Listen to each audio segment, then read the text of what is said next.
আমন্ত্রণ জানাচ্ছি চট্টগ্রাম সংলাপ দেখার জন্য। সাথে আছি আমি মোহাম্মদ কামালউদ্দিন। দর্শক, এই অনুষ্ঠানের মাধ্যমে চট্টগ্রাম তথা বাংলাদেশের ইতিহাস, ঐতিহ্য, ব্যবসা বাণিজ্য, শিল্প, সাহিত্য, সংস্কৃতি এবং অর্থনীতি, রাজনীতি সহ নানান বিষয়ে আলোচনা করে থাকি। আজকের আলোচনার বিষয় আসন্ন নির্বাচন। এই নিয়ে আলোচনা করার জন্য আমরা দুইজন সম্মানিত অতিথিকে আমন্ত্রণ জানিয়েছি। আসুন পরিচয় করে দিচ্ছি। আমাদের স্টুডিওতে উপস্থিত হয়েছেন মোহাম্মদ ইসরাফিল আলম এমপি, সংসদীয় স্থায়ী কমিটি, শ্রম ও কর্মসংস্থান মন্ত্রণালয়। আমাদের মধ্যে উপস্থিত হয়েছেন মাহমুদ আল ফয়সাল, সিনিয়র সাংবাদিক। আপনারা দুজনকে চট্টগ্রাম স্টুডিওতে আসার জন্য আন্তরিকভাবে অভিনন্দন জানাচ্ছি। আজকের যে বিষয় আসন্ন নির্বাচন, বিশেষ করে আমি আমাদের বন্ধু সাংবাদিক মাহমুদ আল ফয়সালের কাছে যাচ্ছি যে আমরা যে আশা নিয়ে আগামী নির্বাচন অনুষ্ঠিত হচ্ছে, সাধারণ মানুষের আশা কতটুকু প্রতিফলন হতে পারে আপনি সাংবাদিক হিসেবে? বাস্তবতা হচ্ছে যে মানুষের কিন্তু প্রত্যাশার একটি জায়গায়, সেটি হচ্ছে একটি অংশগ্রহণমূলক নির্বাচন। এটি কিন্তু সরকারি দলও চেয়েছিল, বিরোধী দল তো বটেই, সাধারণ সর্বস্তরের মানুষ, আপামর জনতা চেয়েছিল যে সকল দলের অংশগ্রহণে একটা অংশগ্রহণমূলক, একটা গ্রহণযোগ্য একটি নির্বাচন অনুষ্ঠিত হোক। 2014 সালের নির্বাচনটি কিন্তু এক পেশা হয়েছে। কার দোষ কার গুণ সেই বিবেচনায় আমি যাব না, কিন্তু মানুষের প্রত্যাশা সেটি পূরণ করতে পারেনি।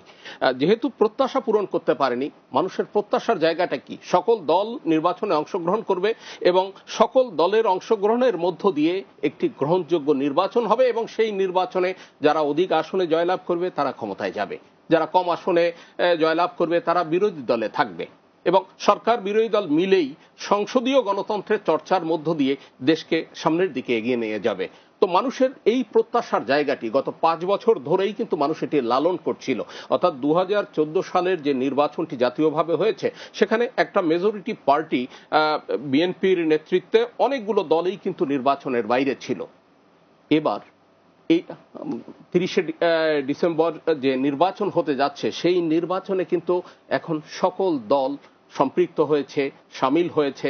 তাদের অংশগ্রহণের মধ্য দিয়েও মানুষের আকাঙ্ক্ষার জায়গাটা অনেক বেড়ে গেছে এবং মানুষ প্রত্যাশা করছে যে একটা প্রতিযোগিতামূলক, একটি অংশগ্রহণমূলক একটি নির্বাচন হবে। আমি মনে করি একটা উৎসব আমেজ শুরু হয়ে গেছে সারা দেশে। সেটি টেকনাফ থেকে তেঁতুলিয়া, রূপসা থেকে পাথুরিয়া, একেবারে তৃণমূল পর্যায় থেকে রাজধানীর কেন্দ্রবিন্দু পর্যন্ত, কিংবা চট্টগ্রাম মহানগরীকে বা চট্টগ্রাম জেলাকেও আমরা কিন্তু এর থেকে বিচ্ছিন্ন করতে পারবো না। আমি মনে করি মানুষ এখন উৎসব আমেজে আছে, মানুষ এখন নির্বাচনী মুডে আছে এবং এই অংশগ্রহণের মধ্য দিয়েই ভবিষ্যতে মানুষের প্রত্যাশা পূরণ ঘটবে। আমি এমপি সাহেবের কাছে যাচ্ছি। স্টেবিল ভাই, আপনারা কতটুকু আশা করেন নিরপেক্ষ নির্বাচনের ক্ষেত্রে আপনাদের সরকার 100% নিশ্চিত থাকবে, বা জনগণ কতটুকু আশা করতে পারে? এটা একাদশ জাতীয় সংসদ নির্বাচনটা এটা অনেক প্রত্যাশিত এবং আকাঙ্ক্ষিত নির্বাচন। যেমন ফয়সাল ভাই যে কথা বলেছেন, এটা সবাই চাচ্ছিল, আমাদের দল এবং সরকারও চাচ্ছিল একটা ইনক্লুসিভ পার্টিসিপেটরি ইলেকশন, সংখ্যামুক্ত পরিবেশে সব দল, সব গণতান্ত্রিক রাজনৈতিক শক্তি নির্বাচনের সাথে সম্পৃক্ত হোক। তো সেটা অনেক কিছু, যাই হোক, অনেক ঘটনা ঘটেছে, তারপর তো সবাই একমত পোষণ করেছে, তারা নির্বাচনের ধারাতে চলে এসেছে। এখন নির্বাচন কমিশন সংবিধান এবং নির্বাচনী আইন সব কিছু দেখে শুনে তারা শিডিউল ঘোষণা করেছে এবং অংশগ্রহণকারী রাজনৈতিক দলগুলো তাদের প্রার্থী মনোনয়ন থেকে শুরু করে সব কার্যক্রম তারা সম্পাদন করছে। ভোটার লিস্ট হয়ে গেছে, কেন্দ্রে সিলেকশন হয়ে গেছে, ব্যালট পেপার বা ভোটার তালিকা যেগুলো আছে সেগুলো চলে যাচ্ছে। তো এখন তো আমাদের দেশটা এখন নির্বাচনের ট্রেনে এখন চলমান। তো আমরা আশা করছি যে এই নির্বাচনের ভিতর দিয়ে বাংলাদেশ একটা গণতান্ত্রিক রাষ্ট্র হিসাবে, একটা একটা একটা সাংবিধানিক শাসন ব্যবস্থাকে সমুন্নত করার রাষ্ট্র হিসাবে সারা বিশ্বে একটা নতুন উচ্চতায় উন্নতি হবে। এবং এই জন্য শুধু সরকারি দল নয়, সব রাজনৈতিক দলেরই কিন্তু দায়িত্ব আছে, শুধু নির্বাচন কমিশন নয়, প্রজাতন্ত্রের সকল কর্মচারী কর্মকর্তারই কিন্তু দায়িত্ব আছে। মিডিয়ার আপনারা যারা আছেন, আপনাদের অনেক বেশি দায়িত্ব আছে। বিদেশের মাটি থেকে কে কি বলল সেটা কিন্তু খুব গুরুত্বপূর্ণ নয়, গুরুত্বপূর্ণ দেশটা আমাদের এবং এই দেশটা একটা ইতিহাসের ভিতর দিয়ে, যুদ্ধের ভিতর দিয়ে, অনেক প্রাণ ক্ষয়ের, রক্তক্ষয়ের ভিতর দিয়ে আমরা স্বাধীন করেছি। এই দেশের মর্যাদা সম্মান অন্য দেশ থেকে কিন্তু আলাদা। সেই জন্য দলীয় স্বার্থ, মাননীয় প্রধানমন্ত্রী বলেছে দলের চেয়ে আমার কাছে দেশটা বড়। উনি দলীয় স্বার্থ উনি যেমন ছোট করে দেখেছেন, সবাইকেই সেই চিন্তা থেকে একটা সুন্দর নির্বাচন আমরা জাতিকে উপহার দিই। এই একটা কমিটমেন্ট নিয়ে যদি আমরা সবাই এগিয়ে আসি, কে ক্ষমতায় গেল কে গেল না, কে বেশি সিট পেল কে কম পেল, সেইটা আমার মনে হয় ইম্যাটেরিয়াল হওয়া উচিত। আমাদের সামনে যেটা সবচাইতে গুরুত্বপূর্ণ বিষয় হিসাবে বিবেচিত হওয়া উচিত, নির্বাচনটা যেন ভালো হয়, শান্তিপূর্ণ হয়, শঙ্কামুক্ত হয়, গ্রহণযোগ্য হয়। সবাই যেন বলে যে বাঙালি বীরের জাতি, বাঙালিরা অনেক কিছু করতে পারে। আমরা সেরকম একটা জায়গাতে এসেছি, এটা যেন কেউ নষ্ট করতে না পারে কোনোভাবে, কোনো কারণে, বা কোনো ধরনের কোনো অশুভ শক্তি যেন অপচেষ্টা যেন এখানে সফল না হয়। সেই জন্য সকল গণতান্ত্রিক শক্তি, রাজনৈতিক শক্তি, সামাজিক শক্তি, সাংবিধানিক শক্তি যারা আছে তাদেরকে ঐক্যবদ্ধভাবে কাজ করতে হবে। আমাদের ওই জোয়ারের নিচে কিন্তু আবার ভাটাও থাকে। অনেক উৎসাহ আমরা দেখছি, উচ্ছ্বাস দেখছি। সকল রাজনৈতিক দলের মুখে কিন্তু আমরা স্বতঃস্ফূর্ত নির্বাচনে যাওয়ার জন্য আমরা স্লোগান দেখছি। ভিতরে ভিতরে যে আবার ষড়যন্ত্র নাই, এটাও কিন্তু বলা যাবে না। সেই জন্য আমি একজন রাজনীতির কর্মী হিসাবে, আমি আওয়ামী লীগের কর্মী হিসাবে অনুরোধ করব, ষড়যন্ত্রকারীরা যেন কোনোভাবেই সফল হতে না পারে, সেই দিকেও সবাই যেন নজর রাখে। ধন্যবাদ আপনাকে। আমি ফয়সাল ভাইয়ের কাছে একটা জিনিস জানতে চাই, একজন আপনি সিনিয়র সাংবাদিক হিসেবে, যেই দল জামাতকে নিয়ে দীর্ঘদিন রাষ্ট্রীয় ক্ষমতায় ছিল, আন্দোলন সংগ্রামে ছিল, সেই দলকে ডক্টর কামাল হোসেনদের মতো বাংলাদেশের স্বাধীনতার পক্ষের নেতারা ঐক্যফ্রন্টের মাধ্যমে কিভাবে সক্রিয় করে, সেটা কতটুকু যুক্তিসঙ্গত? একটি বিষয় আপনাকে বিবেচনায় নিতে হবে, সেটি হচ্ছে জামাত কিন্তু রাজনৈতিকভাবে নিবন্ধিত দল নয়। রাজনৈতিকভাবে নিবন্ধিত দল না হলে জাতীয় ঐক্যফ্রন্টের যে বিষয়টি, একদিকে ঐক্যফ্রন্ট আর একদিকে 20 দলীয় জোট, আপনি যদি একটু লক্ষ্য করেন তাদের কার্যক্রমও কিন্তু আলাদাভাবেই পরিচালিত হচ্ছে। ডক্টর কামাল হোসেন বলছেন সেটা হচ্ছে জামাতকে বাদ দিয়ে তাদের ঐক্যফ্রন্ট হয়েছে। জাতীয় ঐক্যফ্রন্টের যে মূল অবয়ব, সেই অবস্থানে কিন্তু জামাতের অবস্থান নেই। এবং নির্বাচন কমিশনে যে রাজনৈতিক দলগুলোর নাম লিপিবদ্ধ করা আছে, যারা প্রতীকের জন্য, মানে জোটগতভাবে যখন নির্বাচন হবে তখন তো প্রতীকের বিষয়টা সুনির্দিষ্টভাবে নির্বাচন কমিশনকে জানাতে হবে। তো সেখানে ঐক্যফ্রন্টের যে রাজনৈতিক দলগুলো আছে তারা কিন্তু ধানের শীষ প্রতীকে ইলেকশন করবে। সেখানে কিন্তু জামাতের কমন প্রতীক, হ্যাঁ কমন প্রতীক, মানে সিঙ্গেল প্রতীক, সেটি ধানের শীষ। অর্থাৎ ডক্টর কামাল সাহেবও যদি ইলেকশন করেন তিনিও ধানের শীষে করবেন, মাহমুদুর রহমান মান্না তিনি করবেন, আসম আব্দুর রব সাহেব। তাদের ভিন্নতা নেই, তারা তো অভিন্ন না তারা যাচ্ছে, হ্যাঁ অভিন্ন মানে হচ্ছে জাতীয় ঐক্যফ্রন্টের হ্যাঁ ব্যানারে তারা তো এক হয়ে গেছেন এবং মানে ঐক্যবদ্ধভাবেই তারা সেই নির্বাচনী ট্রেনে উঠছেন। তো সেই বিবেচনায় ঐক্যফ্রন্টের ব্যানারে আপনি কিন্তু জামাতকে পাচ্ছেন না। জামাতকে আবার একটি ভিন্ন অবয়বে আপনি লক্ষ্য করবেন, সেটি হচ্ছে 20 দলীয় ফোরামের একটি আলাদা অবস্থানে। অর্থাৎ বিএনপি কিন্তু অবস্থানগতভাবে সে এখন ঐক্যফ্রন্টের সঙ্গে সার্বিকভাবেই কিন্তু তৎপর, বাট 20 দলীয় জোটের তাদের পুরনো একটা জোট, সেই জোটটাকে তারা ওই অবস্থায় রাখছে। আমি মনে করি ডক্টর কামাল হোসেন কিংবা আসম আব্দুর রব সাহেব কিংবা মাহমুদুর রহমান মান্না তারা যে জামাতকে কোনো স্বীকৃতি দিচ্ছে সেই বিষয়টি কিন্তু নয়। যাই হোক, আমি সেটা ইসরায়েল ভাইয়ের কাছে জানতে চাই, যেহেতু আগামীতে যদি ঐক্যফ্রন্ট সহ বিএনপি ক্ষমতায় আসে, বঙ্গবন্ধু হত্যার বিচারের রায় হওয়ার পরও দীর্ঘ বছর রাখছে কার্যকর হতে, যেহেতু পরবর্তী আপনারা ক্ষমতায় আসতে পারেন নাই, এই যে 21শে গ্রেনেড হামলার যে মামলার রায় হয়েছে, যদি কোনো কারণে তারা যদি আবার ক্ষমতায় আসে এবং ডক্টর কামাল হোসেনদের মতো সিনিয়র আইনজীবীরা তাদের পাশে আছে, তখন এই মামলার অবস্থাটা কি হতে পারে? মামলার অবস্থা কি হবে আমরা জানি না।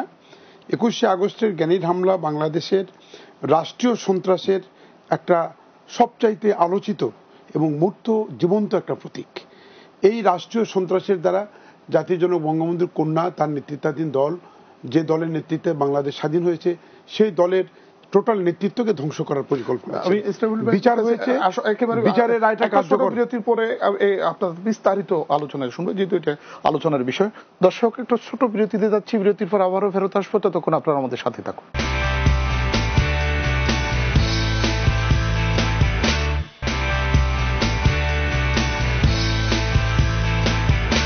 দর্শক, বিরতির পর ফেরত আসলাম, সাথে থাকার জন্য ধন্যবাদ। আমি যে ইসরাফিল ভাইকে যে থামিয়েছিলাম যে কথা শোনার, হত্যাকাণ্ডটা এই বাংলাদেশের প্রতিটা বিবেকবান মানুষকে কিন্তু আলোড়িত করেছে। ইভেন বিএনপির নেতৃত্বে সিনিয়র নেতারা, মন্ত্রীরা যারা ছিল, তারাও কিন্তু এটাকে গ্রহণ করেন। আপনারা দেখেছেন পরবর্তীতে তারাও কিন্তু প্রতিবাদ করেছে, তারাও বিচার চেয়েছে। কোন সভ্য সমাজের কোন সভ্য মানুষ এটাকে মানে এই ধরনের একটি নিকৃষ্ট কর্মকাণ্ডকে কিন্তু স্বীকার করতে পারে না, মেনে নিতে পারে না। বঙ্গবন্ধু যে দল বঙ্গবন্ধু হত্যাকারীদের, আত্মশিক্ষিত খুনিদের বিচারের প্রক্রিয়া থেকে তারা ইন্ডেমনিটি দিয়েছিল, ইন্ডেমনিফাই করেছিল। যারা যুদ্ধ অপরাধীদের নিয়ে দল করেছে, সরকার গঠন করেছে, তাদের কাছে আমরা অস্বাভাবিক কোনো কিছুই আশা করি না। এটা হচ্ছে ইতিহাসের চরম বাস্তবতা। দেশবাসী নিশ্চয়ই সেটা বিবেচনা করবে, কারণ বিএনপি স্বাভাবিক আসে, বিএনপি জামাত দুটো আলাদা দল, আলাদা নামই হলেও বিএনপি জন্ম প্রক্রিয়া থেকেই কিন্তু জামাতের সাথে তাদের যে নেক্সাস, জামাতের সাথে তাদের যে একটা ভাই ভাই সম্পর্ক। এই যে কয়েকদিন আগে একজন নেত্রী বলেছে জামাত আর বিএনপি এক মায়ের পেটের দুই ভাই। হ্যাঁ, তো এখন তাদেরকে কিন্তু নামই আলাদা ছিল, কার্যক্রমে, নীতিতে, আদর্শে, চেতনায় কিন্তু তারা কখনো আলাদা ছিল না। একই লক্ষ্য উদ্দেশ্য নিয়ে কাজ করেছে। ইন্টারেস্টিং বিষয় যেটা এবারে হচ্ছে বাংলাদেশে এই নির্বাচন বাংলাদেশের ইতিহাসে নতুন অধ্যায় যুক্ত করছে। ডক্টর কামাল সাহেবদের মতো মানুষরা, কাদের সিদ্দিকী সাহেবদের মতো মানুষরা, এবং মোস্তফা হোসেন মন্টু সাহেব, সুলতান মনসুর সাহেব, এগুলো তো সব আওয়ামী লীগ পরিবারের। তারা সারা জীবন জয় বাংলার কথা বলেছে, বঙ্গবন্ধুর কথা বলেছে, আওয়ামী লীগের কথা বলেছে, মুক্তিযুদ্ধের চেতনার কথা বলেছে, মূল্যবোধের কথা বলেছেন। তারা এসে স্বাধীনতা বিরোধী শক্তির সাথে, স্বাধীনতা বিরোধী শক্তির যারা নেতৃত্ব দিয়েছে তাদের সাথে তারা এখন নির্বাচনী প্রক্রিয়া ঐক্য করেছে। এই ঐক্যটা আমি কি বলবো, তেল আর জল কখনো কিন্তু মিশে না।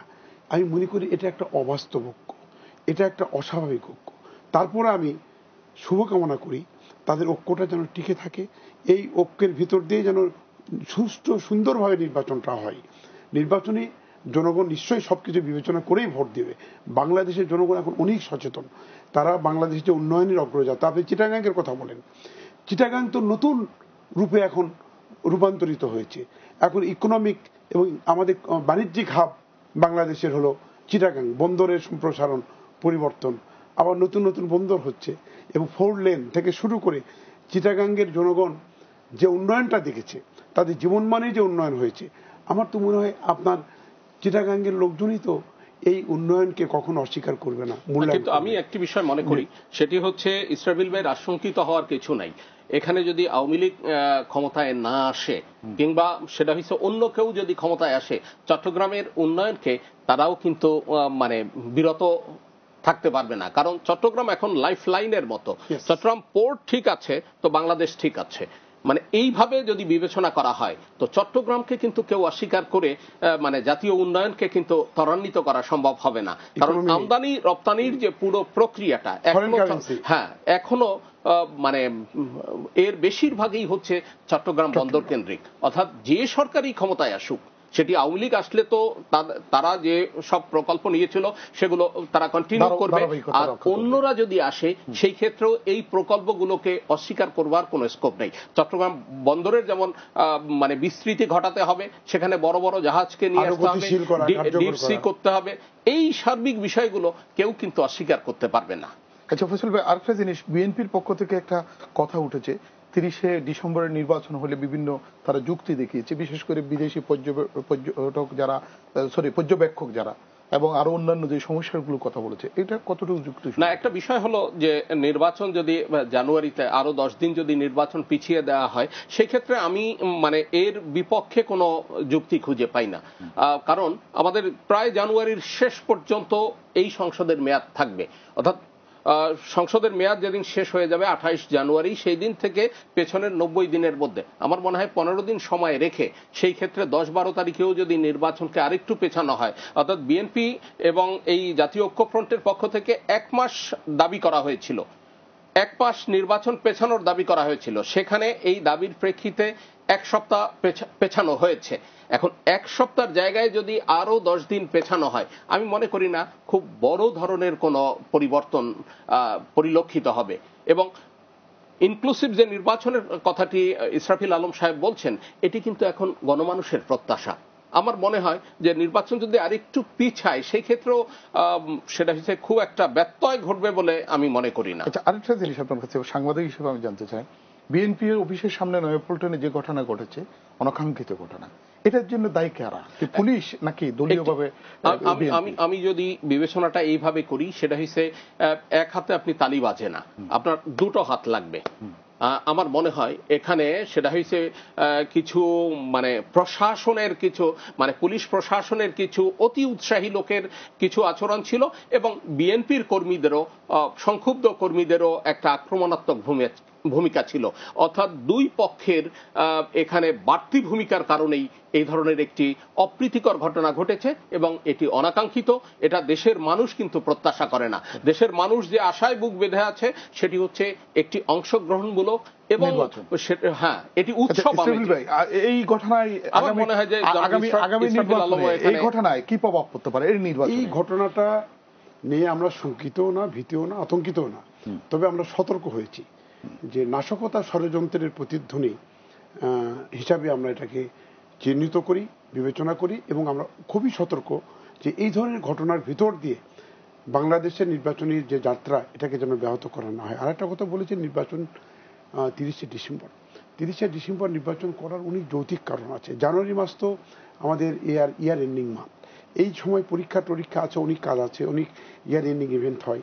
সেই সময় না, জানুয়ারিতে কি ইসরাফিল ভাই কোনো পরীক্ষা টরীক্ষা আছে? হ্যাঁ, বই বিতরণের কর্মসূচিটা আছে এবং এটা 1 জানুয়ারি। গত কয়েক বছর যাবৎ বই উৎসব আমরা দেখি, আমরা সেই উৎসবে সামিল হওয়ার মধ্যে কোনো সমস্যা দেখি না। 10 দিন নির্বাচন পিছালে আমি শেষ করছি, কারণ আমাদের 123-এর ক 3-এর কতে যেটা বলা আছে পূর্ববর্তী 90 দিনের মধ্যে করতে হবে।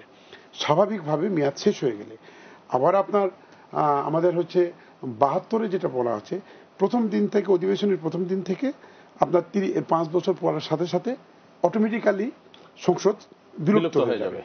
তাহলে অবশ্যই নির্বাচন কমিশনকে এবং সবাইকে, সংবিধান অনুরাগী প্রতিটা মানুষকেই চিন্তা করতে হবে যে 28 তারিখের পরে কোনোভাবে যেন অন্য কোনো ঘটনা। ইসরাফিল ভাই, 2014 সালের ইলেকশনটা কয় তারিখ হয়েছিল? 2014 সালের ঘটনা 29 তারিখ, জানুয়ারি 5 তারিখে হয়েছিল। জানুয়ারি 5 তারিখ হওয়ায় তো কোনো সমস্যা ছিল না। তাহলে যদি 2000 এতে না থাকে, আমি এই যে বিএনপি একটি যুক্তি দেখায় সেটা হচ্ছে 30শে ডিসেম্বর বড়দিন টড়দিন, কেন 29 ডিসেম্বরও তো ইলেকশন হয়েছে। 25শে ডিসেম্বর ওটা কোনো বড়দিন কোনো বিষয় না। 31 এর আগে 29 ডিসেম্বরও নির্বাচন হয়েছে তার আগে সংসদে। আপনি যেটা বলেছেন পর্যবেক্ষক বা ওই যে এটা, ওগুলো বড় কথা না। বড় কথা হলো কোনোভাবে 28 তারিখ পার করা যাবে। জানুয়ারির 28। ইয়েস, যদি আপনি করেন তাহলে ওই সরকারের লেজিটিমেসি সম্পর্কে, সাংবিধানিক বৈধতা সম্পর্কে আপনি, আমি বা সারা দেশের মানুষের প্রশ্ন তুলবে। সেই প্রশ্ন আমাদের সংবিধানের চূড়ান্ত ব্যাখ্যায় বা ইন্টারপ্রিটেশনে কি হবে সেটা পরের কথা। এটা বলতে হবে, কিন্তু মানুষ বলবে যে 5 বছরের জন্য নির্বাচিত হয়েছে, 28 তারিখ তুমি শেষ, তুমি আর 29 তারিখ পর্যন্ত যেতে পারবে না, তাই না? তা আমি এই রিস্কের মধ্যে একেবারে শেষ পর্যন্ত নির্বাচন কমপ্লিট করতে হবে, ক্ষমতা হস্তান্তর প্রক্রিয়াটাও। যেমন এই যুক্তিটাও সঠিক না, সেটা হচ্ছে বড়দিনের কারণে 30 ডিসেম্বর, কারণ এর আগে 29 ডিসেম্বর ইলেকশনের ইতিহাস আমাদের রয়েছে। আর সেটা হচ্ছে জানুয়ারিতে নির্বাচন গেলেও যে খুব একটা বড় সমস্যা হবে সেটিও আমি মনে করি না, কারণ 2014 সালে 5ই জানুয়ারি ইলেকশন হয়েছে। সুতরাং আমাদের এর কাছাকাছি যদি 5 দিনের ডিফারেন্স, হ্যাঁ, অতএব এই যে নির্বাচন তো জানুয়ারিতে হওয়ার ইতিহাস আছে, আবার 29 ডিসেম্বর হওয়ারও ইতিহাস আছে। অতএব আমি যেটি মনে করি যে সকল দলের যদি অংশগ্রহণমূলক একটা নির্বাচনের জন্য, সবাইকে নিয়ে আসার জন্য, সবাই নেতৃত্বে একটা আনন্দমুখর পরিবেশে নির্বাচন করার জন্য যদি নির্বাচন আরো 10 দিন পেছাতে হয়, সেই বিষয়টা আমি ভিন্ন মত দেখি না। গেজেট নোটিফিকেশন হওয়ার পর 30 দিনের মধ্যে কিন্তু আর অধিবেশনও ডাকতে হবে। হ্যাঁ, এখন রাষ্ট্রপতিকে অধিবেশনও ডাক, অনেকগুলো বিষয় আছে এখানে। সংবিধানের 3-4টা ধারা কিন্তু এখানে একসাথে পড়ে আপনি যখন ব্যাখ্যা করবেন, কিন্তু সবাইকে যদি আপনি নিয়ে একটা মানে ইনক্লুসিভ নির্বাচন করতে চান, একটা অংশগ্রহণমূলক নির্বাচন করতে চান, সেই ক্ষেত্রে একটু ছাড় দিলে অসুবিধা কি? ছাত্র কমেন্ট দিয়েছে, সরকার বলেছে নির্বাচন কমিশন ডেট যদি বাড়িয়ে দেয় আমাদের আপত্তি নেই। উনি 7 দিন বাড়িয়েছে। এখন কি আমরা আপত্তি করি, কিন্তু এখন আপত্তি বিষয়টাই আপনাকে বললাম না, নির্বাচন আপনার হচ্ছে স্থগিত হবে কিছু কিছু কেন্দ্র, সেটা ইনকমপ্লিট হয়ে যাবে। তারপরে 3টা 4টা তো যাই হোক, আসলে পাস করবে, এগুলো আবার ভোট করতে হবে। গেজেট, আমি যেটা বললাম, না, গেজেট 3-4টায় পাস করলে এটা যে 28 তারিখের মধ্যে শেষ করতে হবে সেটি ক্ষমতা তো নয়। হস্তান্তরের প্রক্রিয়াটা সম্পূর্ণ অনেক অনেক করতে যাই হোক, রাখা সেটা উচিত। আমরা এরপরও একটা আসন্ন আর নির্বাচন, সুগম, শীঘ্র একটা সবাই ভালো যে কাজ তাড়াতাড়ি অংশগ্রহণ হওয়াই হলো, ভালো। আমরা নির্বাচন চাই। আমার মনে হয় যেহেতু 4 দিন আগে পিছে এটা আমরা না ভেবে সুষ্ঠু নির্বাচনের পরিবেশ Yes, সেটা। আজকে দুজনে সুন্দর আলোচনা করেছেন। আপনারা দুজনকে আমাদের চট্টগ্রাম সংলাপের পক্ষ থেকে আনন্দের সাথে অভিনন্দন জানাচ্ছি। আগামী নির্বাচন যেন সুষ্ঠু এবং নিরপেক্ষ হয়, সেক্ষেত্রে সবাই ভূমিকা রাখা দরকার। দর্শক, আমাদের অনুষ্ঠান একেবারে শেষ পর্যায়ে দুইজন বিজ্ঞ আলোচক উপস্থিত হয়েছেন, একজন সাংবাদিক, একজন সংসদ সদস্য। তারা দুইজন দুই প্রান্ত থেকে কথা বলেছেন, চট্টগ্রামের উন্নয়নের কথা বলেছেন, আসন্ন নির্বাচনের কথা বলেছেন এবং রাজনৈতিক দল হিসেবে বিভিন্ন জোটের মাধ্যমে ভোটের কথা বলেছেন। তাদের কথা আরো শোনার থাকলেও সময় স্বল্পতার কারণে এখানে শেষ করতে হচ্ছে। আপনারা ভালো থাকুন, সুস্থ থাকুন, বাংলা টিভির সাথে থাকুন।